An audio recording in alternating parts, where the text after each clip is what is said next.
Welcome back to another episode of Love of Pages, having to beat Stephen into starting that.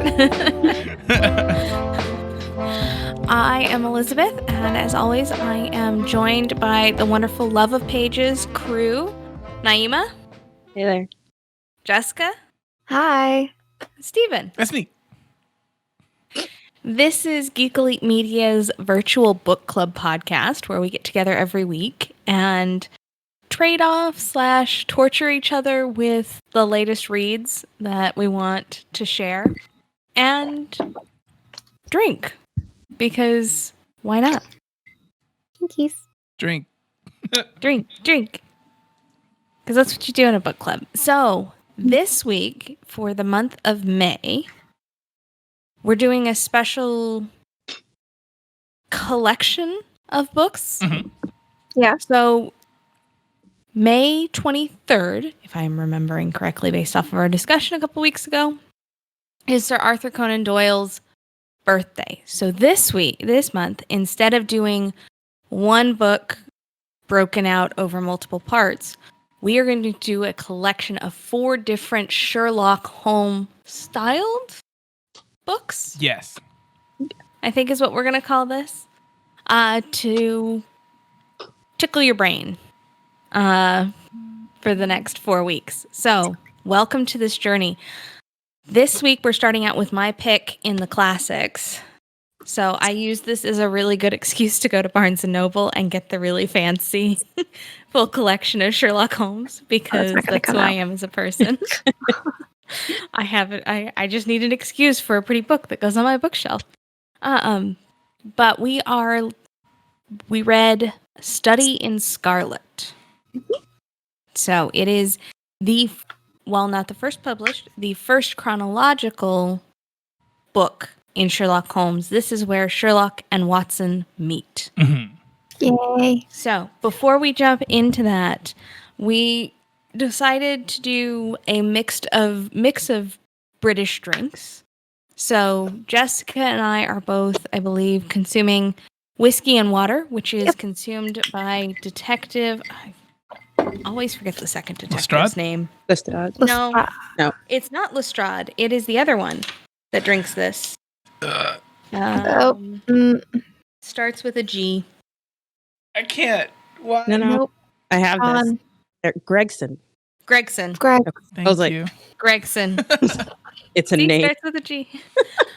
Of course, Lestrade becomes the more prevalent one throughout the Sherlock Holmes and is the one that's used throughout the Sherlock Holmes universe, which I'm guessing is mostly because Lestrade is a much more interesting name than Gregson. Absolutely. That's for I sure. think that's where it's at. So, when he believes he has bested Sherlock Holmes, Sherlock gives him a whiskey and water to sit down in the parlor and I need you to sit down. He's gonna pontificate tell his at story. Yeah, pontificate. That's the word I was looking for. Was it I really? just wanted to say prostate, and I was like, that's not prostrate, and that's not right either. But yes, pontificate on his conclusions. Naimah and Stephen, what are you drinking?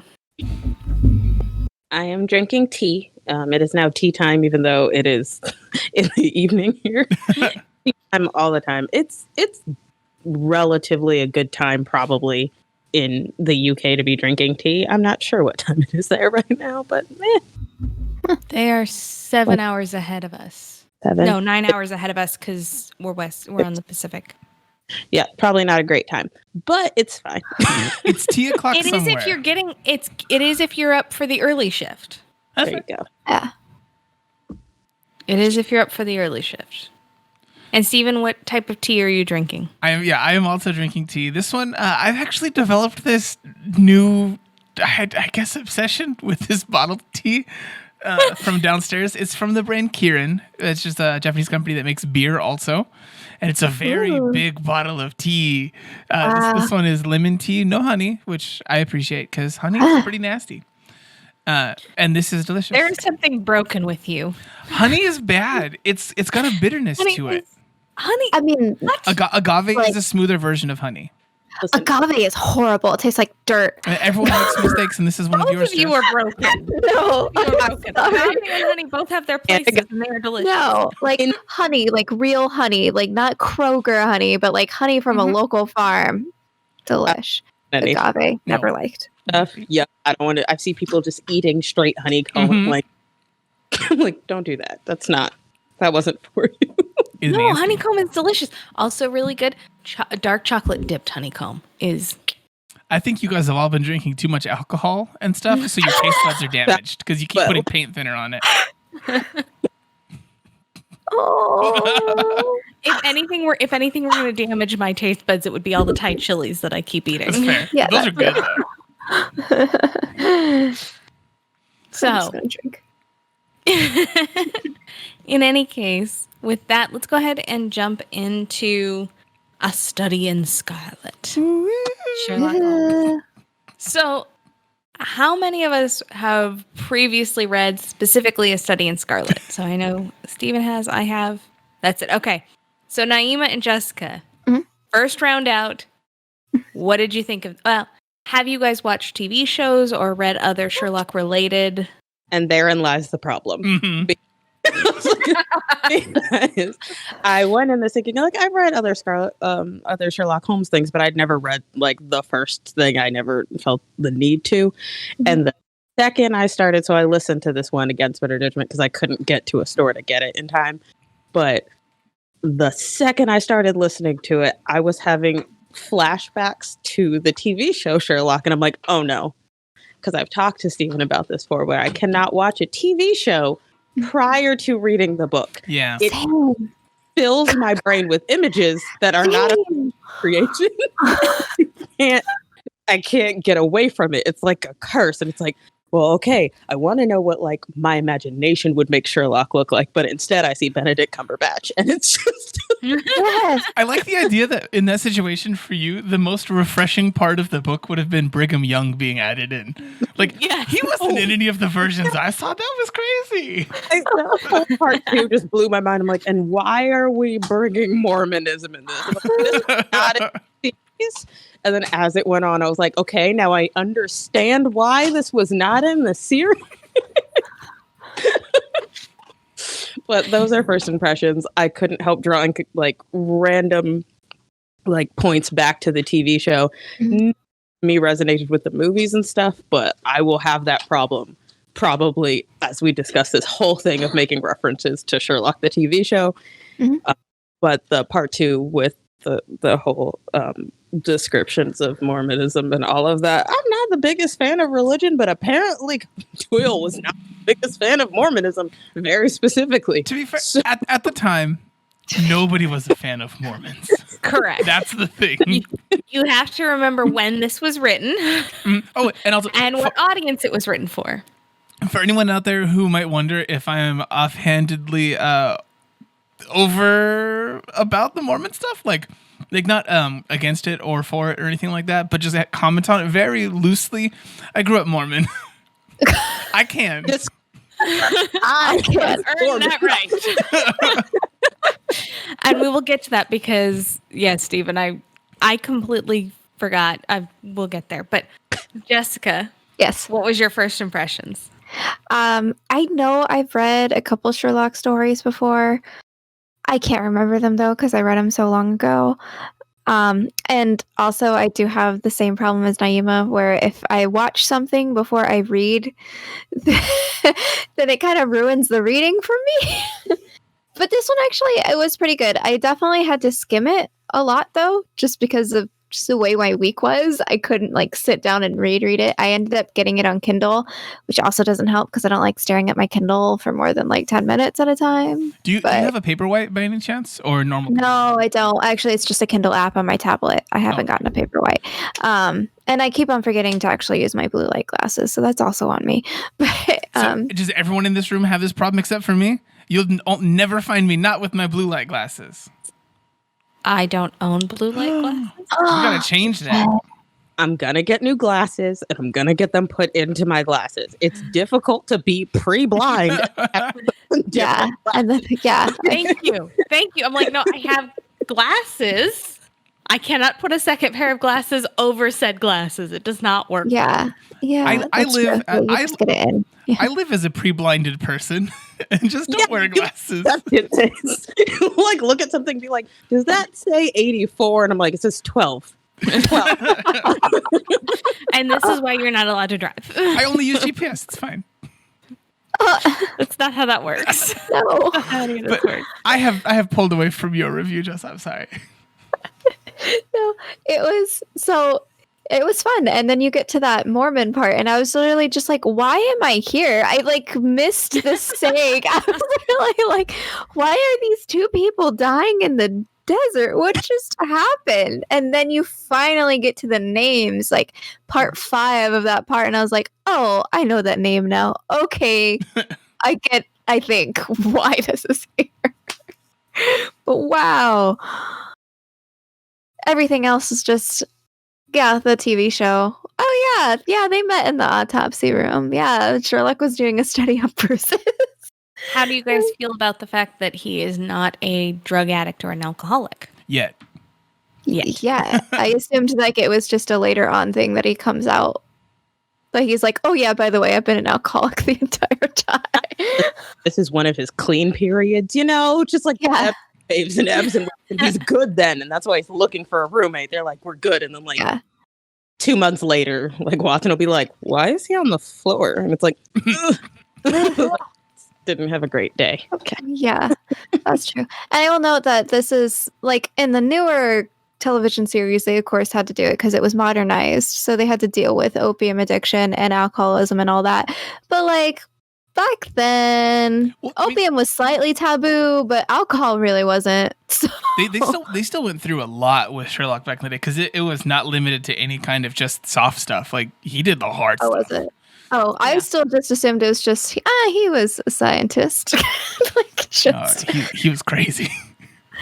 No, he goes full off the deep end. But I do enjoy in the first one where Watson goes, oh, but he's his personality wouldn't let him be a drug addict, and it's like people think that sometimes. Sure, they're almost always wrong. No. So, Stephen, you have read A Study in Scarlet before. Mm-hmm. How did you feel coming back to it? Were there things that caught you off guard or things you saw differently? I mean, I always love the introduction of Watson to Sherlock.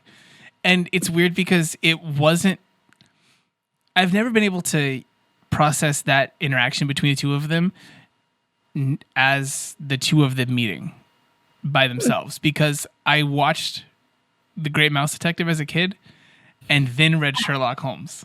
So it's always kind of lived. So they've always been mice to you. Yeah, well, he's always been more Basil than Sherlock, which makes him immensely more likable. Yes, but yeah, so Sherlock should not be likable. No, it's true. Yeah, he should be more of a dick, But yeah, so for this one, going back through it, it's an interesting one, but I'm still like, oh no, yeah, I like the thread in Afghanistan, every time. Like it's always an interesting one to see that exchange. As far as the later stuff goes, it's fine.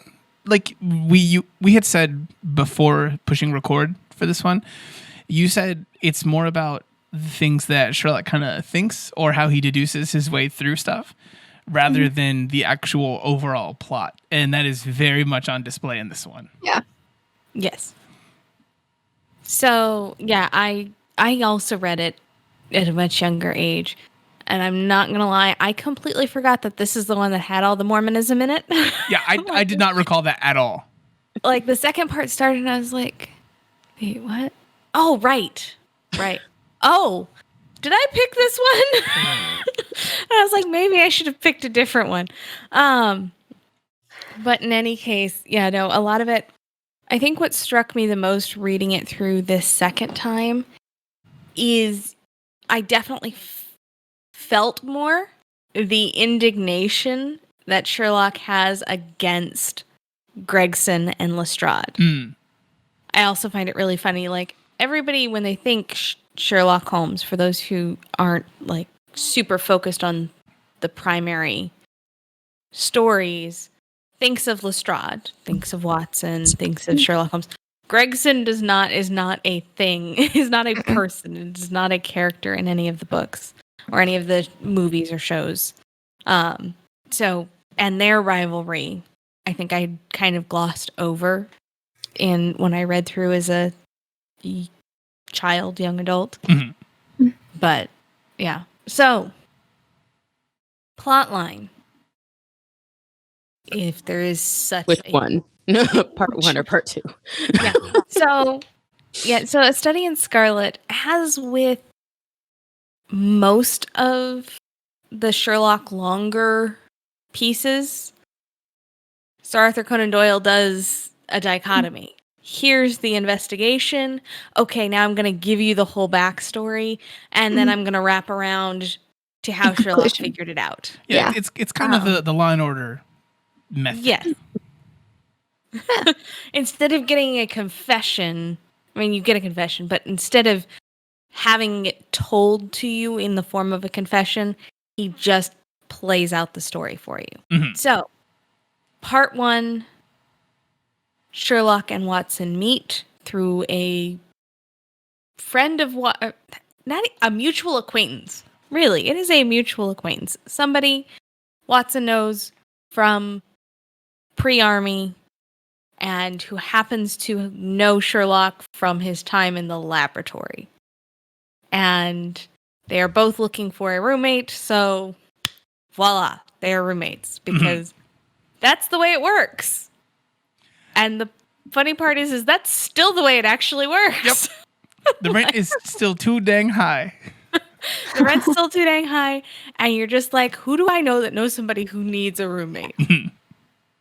Because that's just the way this is gonna work. So they move in.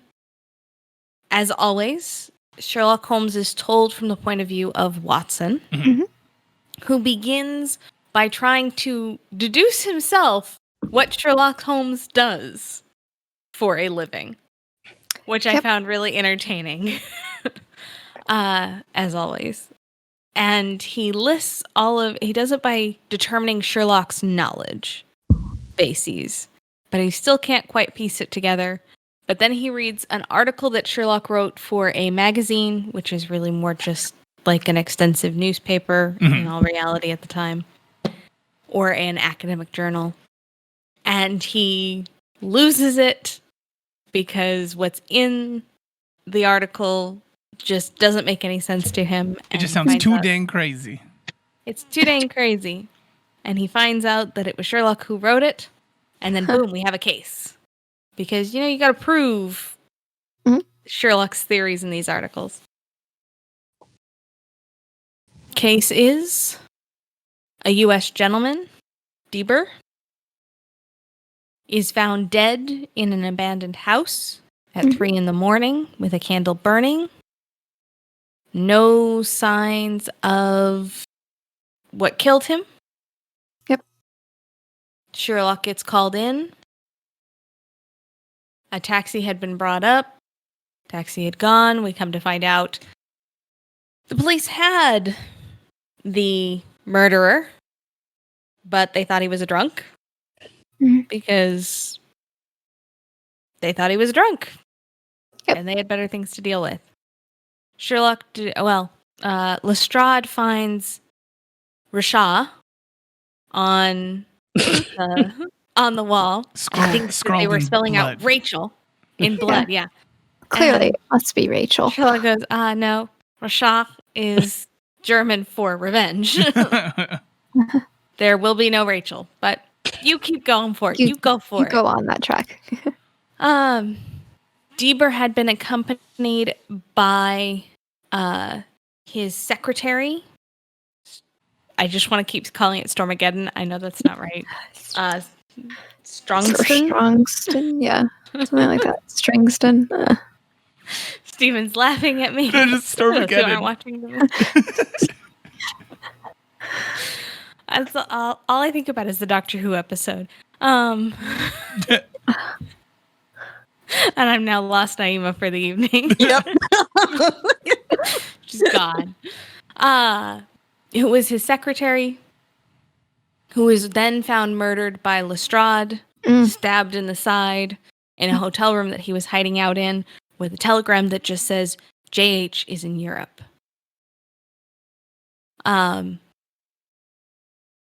Gregson comes to Sherlock and goes, I figured it out. Drink in hand. Figured it out. I figured it out, drink in hand. Drink. It was the Navy son of the boarding house proprietor who was avenging his sister's honor, killing Deber. Yeah. Well, he was in police custody during the second murder, so that's not possible. Mm-hmm.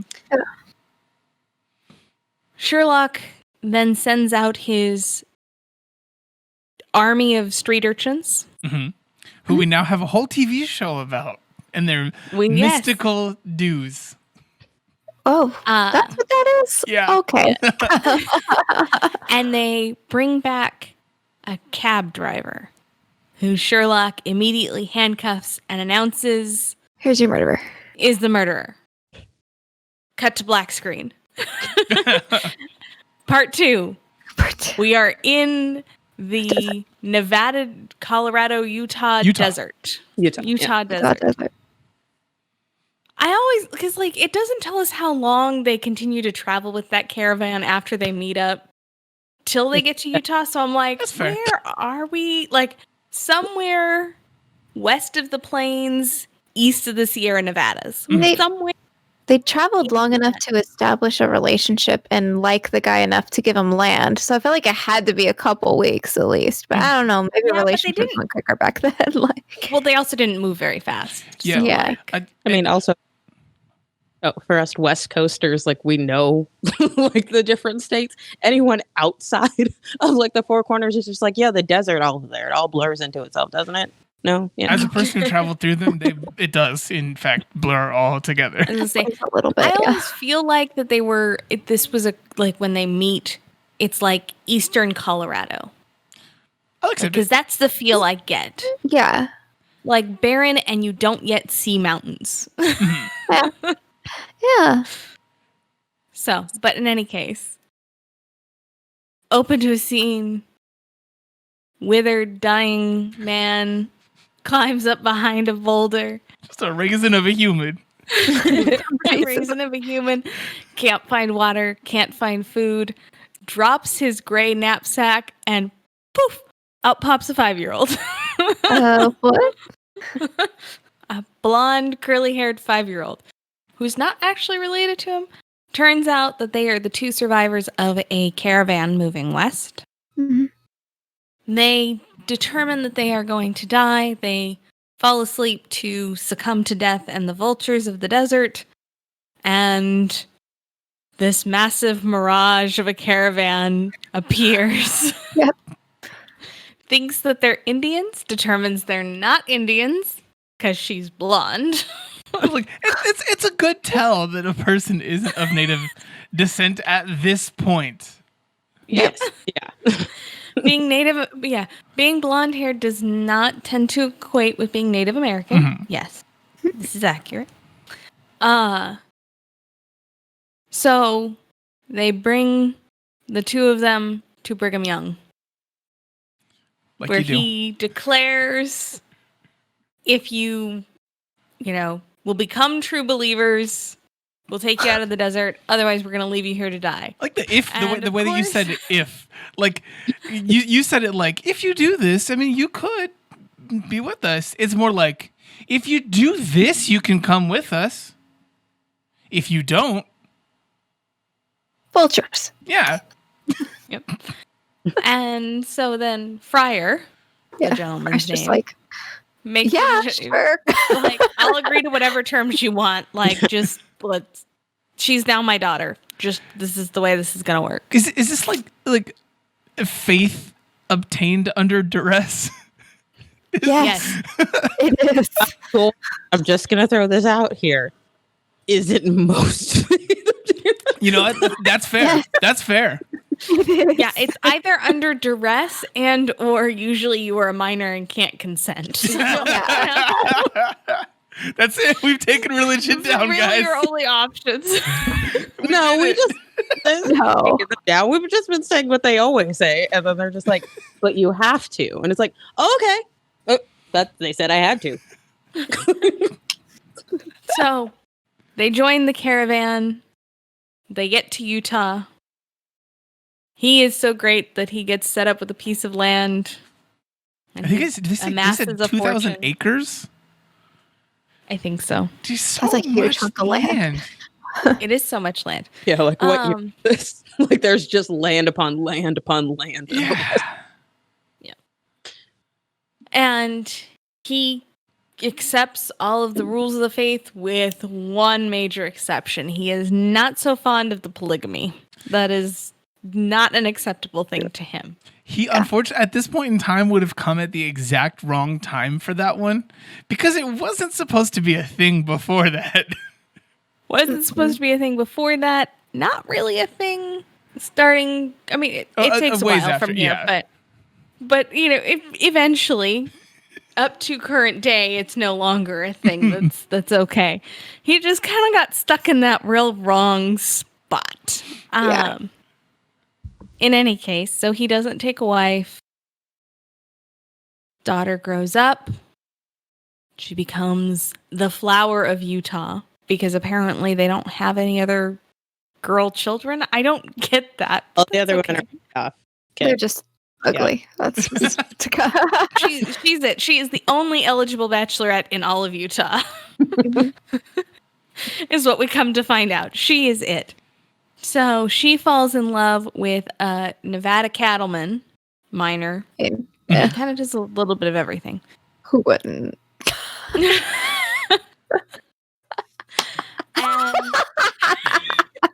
Just for that. broke Stephen. You Just broke for that. Stephen. That's the only reason why I say these things. It's such a broad range of people that are I know, right? people. You're just like, no, he runs cattle. Yeah, sign me up. Oh God. In any case, so Dad and Rancher agree to betrothal. Hope. He'll come back the next summer. Mr. Hope. Mr. Hope. James Hope. Shaken, not stirred. Because he falls in love with Faith, right? Her name's Faith. No, Lucy. Lucy. He falls in love with Lucy, the daughter. They agree to a betrothal. The minute they agree to a betrothal, Brigham Young shows back up on Friar's doorstep and says, "Nope, the test of your faith is going to be whether or not you give your daughter up to one of the two elders' sons." Mm-hmm. With 5 Like, and 7 wives, respectively, I think. And it's like, yeah, oh, okay. 9 and 7 wives. And if not, they have, what are they called? The Vengeful Angels. Yeah, I think no, not avenging. What I forget. It What that starts with name. yeah. I think it's Avenging Angels. Is it?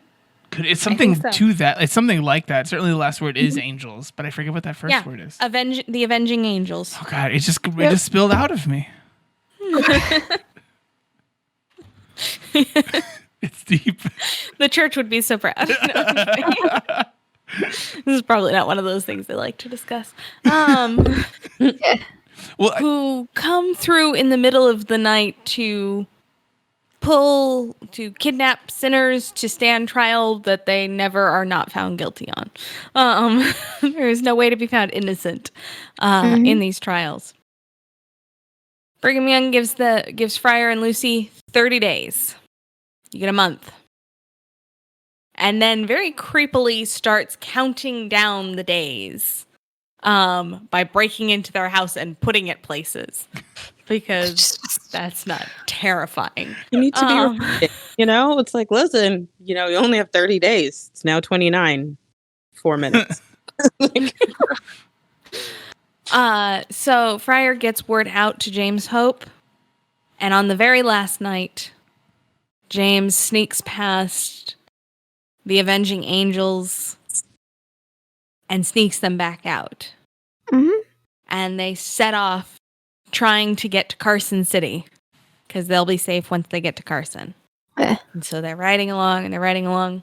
They make camp for the night after a first full day's ride.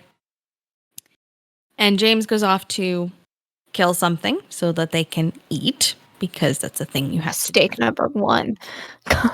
Yeah, Don't eat till you get to Carson City. Honestly, so on my end, your audio was kind of cut off a little bit, and it sounded like you said steak number 1, which is still appropriate. And he kills a bighorn sheep, comes back to find that the yes, that's not really relevant to the story, but they spent like a solid 3 pages on it. Because this was still the time where you got paid by the word. Yeah. He made Go back to that time. £25, I think, was for this story. I think is what the thing was. Yeah.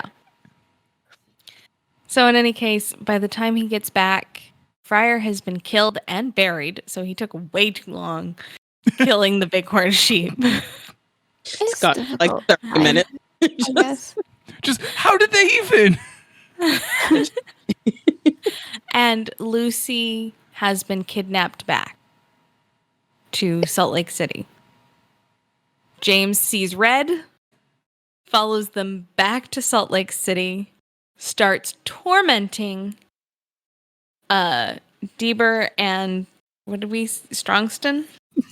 Not The Strong again. other guys, Crab and Goyle, whatever. Crab and Goyle. Yeah. Basically. I can figure this out. Strangers. Anyway, Yeah. Stangerson. Stinkers. Dang.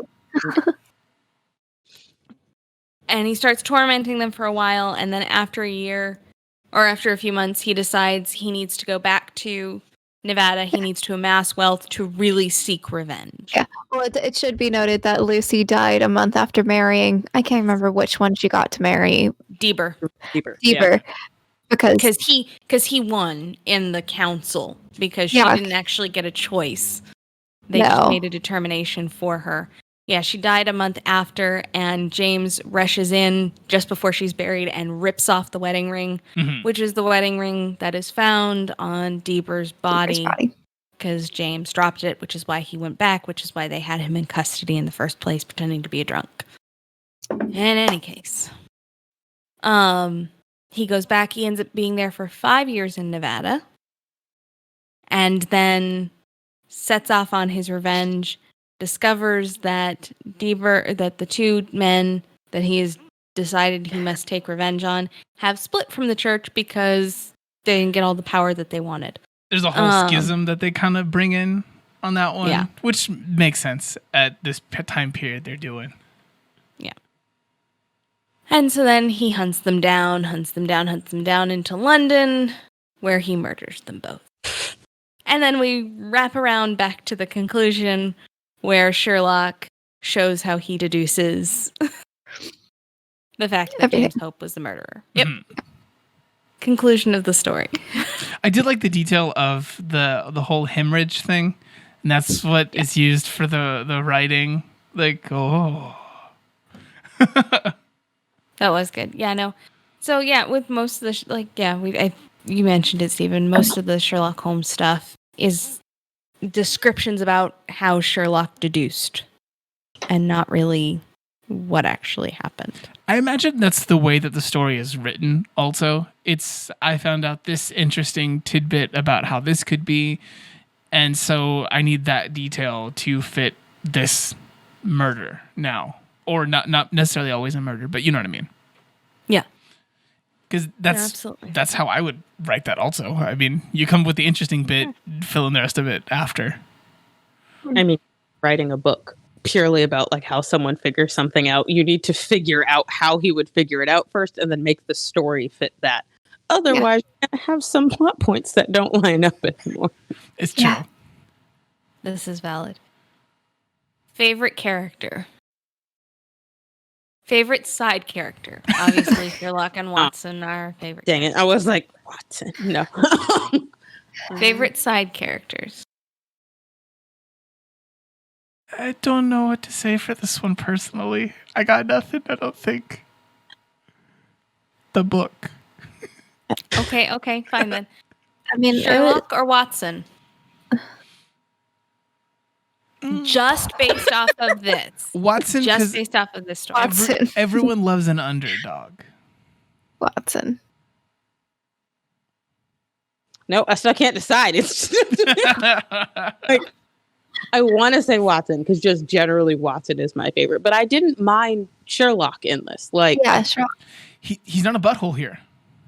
well, I don't know if he's not a butthole. So that's the thing that like I had a question about for everyone is I think Sherlock, despite all the litigation going on about Sherlock's personality, right, is actually depicted different in almost everything. Like Sherlock is a human, and there's never besides just, oh, well, you know, sometimes he's a dick, sometimes he's not a dick, sometimes he's more of a dick than he is, and sometimes his dickishness comes off in different ways. You know, It's like going to reference the movies and TV show now, but like Benedict Cumberbatch's Sherlock is absolutely nothing like Robert Downey Jr. Sherlock, absolutely nothing like Sherlock depicted in a whole other things. They're just not. Besides having a name and having the same like ability of deducing things, they're not the same person. Like the way that they handle things is not the same. Like I would say a lot of popular media has made Sherlock more of like on the spectrum, possibly suffering from Asperger's type thing where he is deemed as being dickish because he is more removed and he held himself like a higher chord and then misses social cues. Like he doesn't know how to bring himself to the like, oh, well, that might have come off wrong. It's like, no, I meant what I said, leave. And then there's sort of the bravado type like Sherlocks that are just like, well, I'm better than all of you and I know this, which I think was just the entirety of Robert Downey Jr.'s. In this, I don't actually think he came off as either of those people. He was just he was odd fellow. It didn't seem like he had any sort of missed social cues or anything like that. He was just odd fellow, kind of engulfed in himself and his studies. And he just happens to be better than everybody else, which again, not that big of a jump considering I really think those police officers are really bad at their job in this. Like how they were like, oh, we missed this entire red blood thing on the wall. It's just like, it's in blood, guys. I mean, like, for this one, like there's so much of crime scene investigation and everything that just wasn't a thing at this point. And I don't know if we should really give the credit for that to Arthur Conan Doyle on this one. It kind of always is, but it has to have been developing already. At the time, it was probably developing, but you didn't have the scientific advancements and or that like were necessary catalog. to really Let's say this, like Sherlock is pre-Criminal Minds. Like he like develops profiles for the person based on the scene and then does that. Was that a thing prior, like behavioral analysis type thing way back then? No, but people had to have done it. Like there were people probably doing it, they just couldn't come out and say that's what it was because you'd say you were crazy. Well, and it was typically referred to as having good gut instincts. Mm-hmm. A detective has good gut instincts because really what the detective is doing is using their vast knowledge of, you know, because as the part that I like about this is because it takes a long time for the movies and for the TV series to kind of really delve into the fact that Sherlock doesn't know a lot of basic things because they don't relate to solving crime. Or decoding people. Correct. Yeah, I think he comes to solving crimes by way of decoding people rather than decoding people by way of wanting to solve crimes. But he does make that really clear in a portion of the book where it's like he does not care about any knowledge that doesn't improve the way he like can do things. So it's just like, you know, biology, all that kind of stuff, important. You know, learning normal things about normal life, unimportant to him. Like, not something that will aid him in any way. So, meh. The weirdest one that I always thought was a bridge too far that they did in the Moffat TV show for Sherlock was the part where he's supposed to just not know the planets. Except, that's in here. No, I know. It's too much. That's too much for a person. it's like the idea. It's just 7 of them. I mean, I think of it this way: if it was not part of the curriculum of Sherlock, Not for him. it's like I do not think, unless we were told to know the planets, that everyone would know the planets as they do. Like, everyone would not take an interest in the astronomical sciences, other than the fact is it was part of our upbringing and our education, and we now know them. Well, except And we have not yet pushed them out with other knowledge. Except everyone gets like a whole thing about the idea of like Pluto going away or not. No. People just won't give that one up. I'm not giving it up. Pluto's a planet to fight people about. But the Oxford comma needs to exist. Oxford She is comma both and fighting for the Oxford comma and for Pluto. What's your problem? Yeah, but both of these things are not the things that they're supposed to be and are redundant. In any case, So go ahead, Jessica. I got curious and I just started Googling because that's what I do. So deductive reasoning has been a thing since like basically Aristotle, but deductive reasoning or more psychological profiling for criminals happened around the same time that Sherlock Holmes was published. It was about 1880s when Jack the Ripper was killing people in London. That's when detectives started trying to do psychological profiling as well. I do believe it was called later on. I know it was called alienism though, which is more like the legal version of psychological profiling, which is actually in another awesome book that I read, which is also a TV show called The Alienist, is a really good representation of what that looked like when it was first starting as well. So like 1880s-ish, we were starting to develop it, and then Arthur Conan Doyle probably knew people that were doing it and developed deductive reasoning, and Sherlock does psychologically profile his people. So the idea that anyone would think that there's no pattern to humans or anything to be decoded from this or that about a crime scene in particular is crazy, because you have the idea of trackers who follow animals or people, and that's the exact same idea on display, and it's a trusted thing.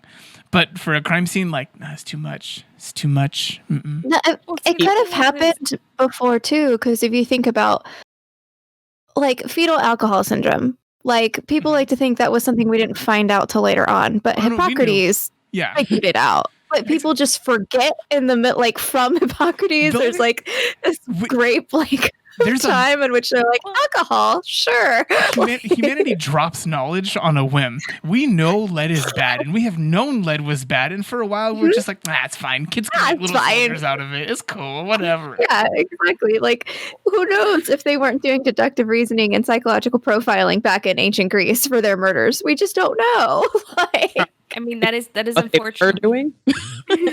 That's unfortunately, when written word gets damaged, when you do not have the passing on of knowledge, you tend to forget those things. It's true. Additionally, what we see in Sherlock, I feel like, is the over-exaggeration of what is typically done. Because even Gregston in this book did deductive reasoning. He took a top hat, looked inside, saw where it was made, and went, this top hat probably belongs to this gentleman. They would probably know where it goes to.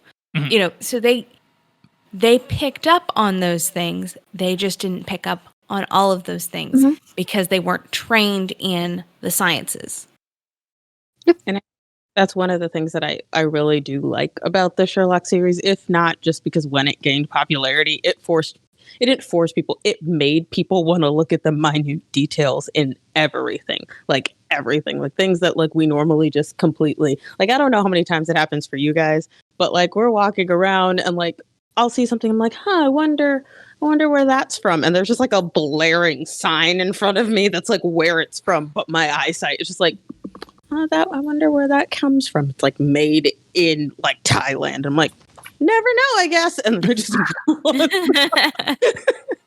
but it's like you tend to miss things. And I don't know if that's just like, nature versus nurture. Like, are humans permanently like that? And they're just more special ones that are able to look at it, but it forced everyone to like, oh, I want to be Sherlock. Like, so it was like, I'm going to like search for those things. Granted, they might have tempered that a bit by making him a dick in all other Sherlock, but it was good stuff. There you go. Any last thoughts? I want to make sure everyone knew I said 7 planets to joke about Sherlock. I don't think like you're the only one who responded to it, Elizabeth, and I don't want the other 2 people to have not called me on it because they think I think there's 7 planets. I like that's your final thought. You're like, hey, listen, I'm not dumb. Don't call me on this internet. I love space. I'm wearing a NASA shirt. Clearly 12 planets. Final thoughts. As I say, otherwise, I'm going to turn it over to Jessica to talk about next week's book. Yes.